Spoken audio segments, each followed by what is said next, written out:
Intemperismo. Você sabe como ele ocorre? Sabe os processos pelos quais ele ocorre? Se não, nós vamos aprender tudo isso hoje na nossa aula de Geologia Básica do nosso curso. Eu sou a professora Edila e nós vamos começar a falar um pouco sobre o intemperismo. Sabe aquele ditado onde água mole e pedra dura tanto bate até que fura? Vai se aplicar bastante no intemperismo, pois é o processo pelo qual as rochas elas vão ser destruídas na sua superfície. É através dela que vão surgir as argilas, todos os solos e substâncias que são dissolvidas e que são carregadas para os rios, para os oceanos. Existem dois tipos de intemperismo: o intemperismo químico e o intemperismo físico. O intemperismo químico ele vai modificar a estrutura química daquela rocha, daquele mineral e vão dissolver esses minerais. O intemperismo físico ele vai modificar a estrutura externa da rocha sem modificar a sua estrutura química. Essa é uma imagem que mostra sobre o que estamos falando. O intemperismo químico que ele é ocasionado pela aridez climática. Então, dessa forma, o intemperismo ele vai reduzir as rochas em partículas e elas vão poder acumular-se ou ser removidas por erosão, transportadas e depositadas em outro local na forma de sedimentos. Todas as rochas elas vão sofrer essas alterações. Porém, essas alterações elas vão variar bastante, pois vão depender de 4 fatores, que são as propriedades da rocha matriz, a presença ou ausência do solo que aquela rocha ela vai estar, o clima que ela vai estar exposta durante seu tempo de exposição à atmosfera, como chuvas, ventanias e outros fatores. No quadro, esse quadro ele irá representar os fatores principais que vão controlar esses 4 fatores juntamente relacionando a sua taxa de velocidade que esse intemperismo ele vai ocorrer, como a solubilidade do mineral na água, onde ela pode ser baixa se for um quartzo, moderada se for um peróxido ou feldespato e alta se for uma calcita.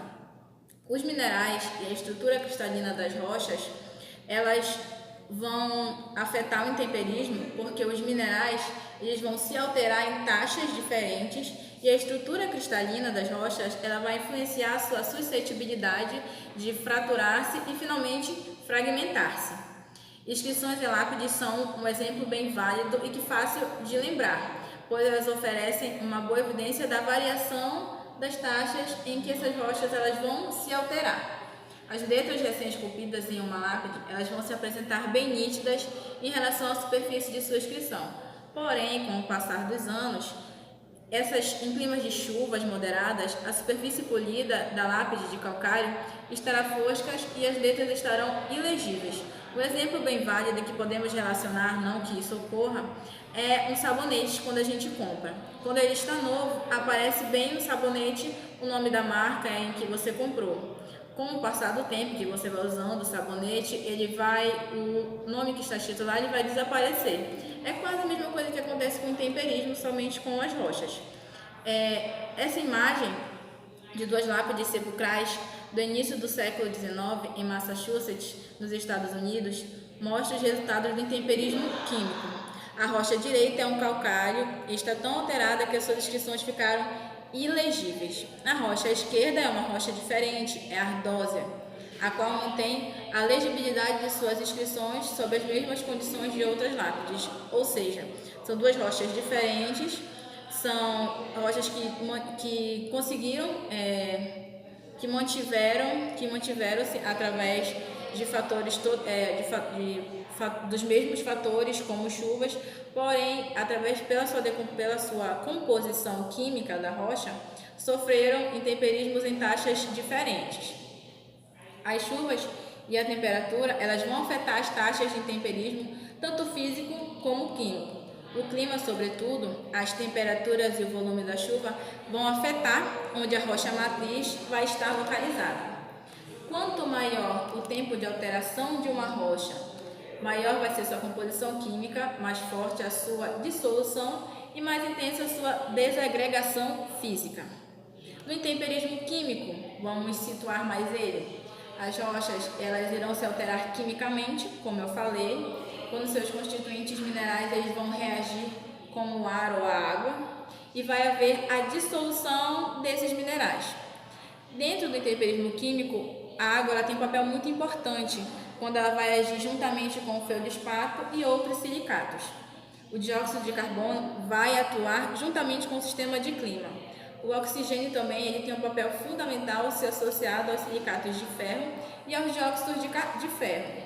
Agora, o intemperismo físico ele vai ocorrer de forma a modificar a estrutura da rocha sem alterar sua estrutura química através de mecanismos em que ele vai estar sujeito. Um outro tipo de intemperismo que eu não citei, nem coloquei aqui, mas ele é bem válido, apesar da sua menor intensidade, é os seres vivos, porque eles também contribuem para esse tipo de intemperismo, pois eles fazem, através da sua decomposição da matéria orgânica nos solos, é um exemplo, aumenta a acidez da água e vai favorecer a decomposição química de alguns minerais que compõem as rochas, que vão sendo destruídas aos poucos. Enfim, esse é um pouco do que eu posso falar para vocês nessa videoaula para não nos aprofundarmos, mas para saber mais das nossas aulas, vai estar disponível na nossa plataforma esse vídeo, o capítulo do livro em que vocês vão se basear para responder a atividade que também vai estar disponível na nossa plataforma. E não esqueça de comentar no nosso fórum o que você achou desse vídeo. É só por hoje, pessoal. Muito obrigada e até mais!